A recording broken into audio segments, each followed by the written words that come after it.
नमस्कार माझ्या मित्रमैत्रिणींनो. Solving questions with Gauri ma'am या माझ्या यूट्यूब चॅनलवर तुमचं सगळ्यांचं स्वागत आहे. आपण डॉक्टर होमी भाभा बाल वैज्ञानिक स्पर्धा या परीक्षेसाठी तयारी करतो आहोत. आजचा जो प्रश्न डिस्कस करणार आहोत तो सरावासाठी अतिरिक्त प्रश्न जे दिलेत ना आपल्याला मेनका पब्लिकेशनच्या बुकमध्ये त्यातून घेतलेला हा प्रश्न आहे. हा प्रश्न सोडवून दाखवा असं कमेंट सेक्शनच्या थ्रू तुमच्याकडून मला कळवण्यात आलं आहे आणि छान वाटतंय की तुमची क्वेरी सॉल्व करते. अभ्यास चालू ठेवा, शेवटचे काही दिवस बाकी आहेत. याच्यात क्वेश्चन सॉल्विंग प्रॅक्टिस करणं खूप आवश्यक आहे आणि या प्रॅक्टिसमध्ये माझ्याकडून चॅप्टर वाईज क्वेश्चन बँक नक्की घ्या. ही सगळी क्वेश्चन बँक ऑनलाईन अवेलेबल आहे. तुम्हाला ऑनलाईन पेमेंट करायचं आहे आणि ऑनलाईनवरतीच ही क्वेश्चन बँक तुम्हाला प्रोव्हाइड केली जाईल. याच्यात 4 मेगा टेस्ट पण इन्क्लुडेड आहेत.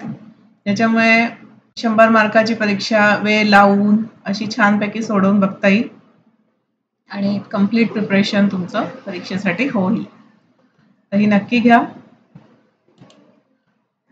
आजचा प्रश्न बघा काय आहे. बिनविषारी साप ओळखा. पर्याय दिलेत अजगर, मण्यार, फुरसे आणि नाग. या प्रश्नाचं उत्तर शोधण्यासाठी आपल्याला जायला पाहिजे आपला जो आपत्ती व्यवस्थापन धडा आहे की नाही त्या धड्यामध्ये. हे चित्र पाहिल्यासारखं वाटतंय, तिथूनच घेतलंय, त्याच धड्यातलंय.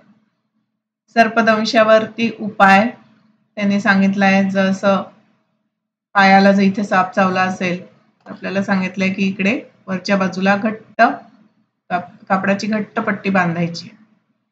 घट्ट कशाला बांधायची ही पट्टी? म्हणजे हे जे विष असेल सापाचं ते वरच्या भागात, शरीराच्या वरच्या भागात पसरणार नाही यासाठी अशी पट्टी घट्टपणे बांधायची.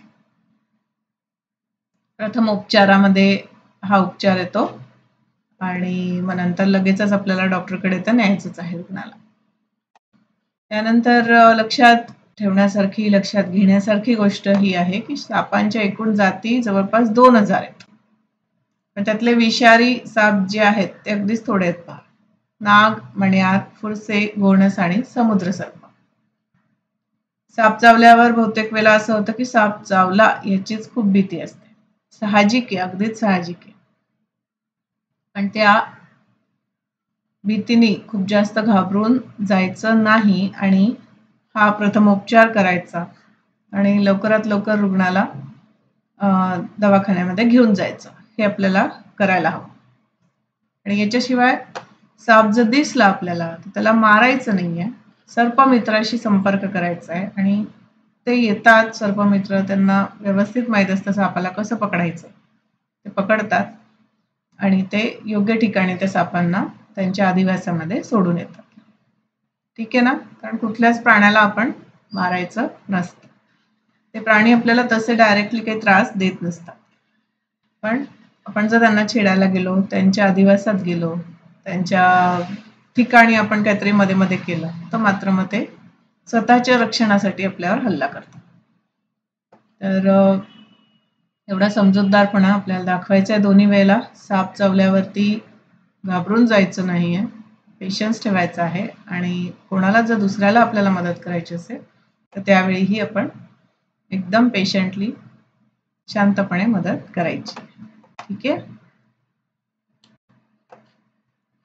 तर आता जे आपण पर्याय म्हणजे ते सापाची उदाहरणं बघितली त्याप्रमाणे बघा त्याच्यात अजगर नाही आहे आणि अजगर या प्रश्नाचं उत्तर आहे कारण अजगर हा बिनविषारी साप आहे. ठीक आहे, आलं लक्षात? ओके, तर आजचा व्हिडिओ इकडे थांबवते. असेच अजूनही व्हिडिओ घेऊन येईन. परीक्षेला अजून थोडासा वेळ आहे, तोपर्यंत आपण प्रश्न सोडवत राहूया आणि मग नंतर सेकंड लेवलच्या तयारीला पण जायचं. तर चॅनलला बघत राहा, तुमच्या मित्रमैत्रिणींसोबत नक्की शेअर करा, कॉन्टॅक्टमध्ये राहा, छान सोडवा तुमचा पेपर. चला, मस्त जाऊ द्या पेपर. टाटा.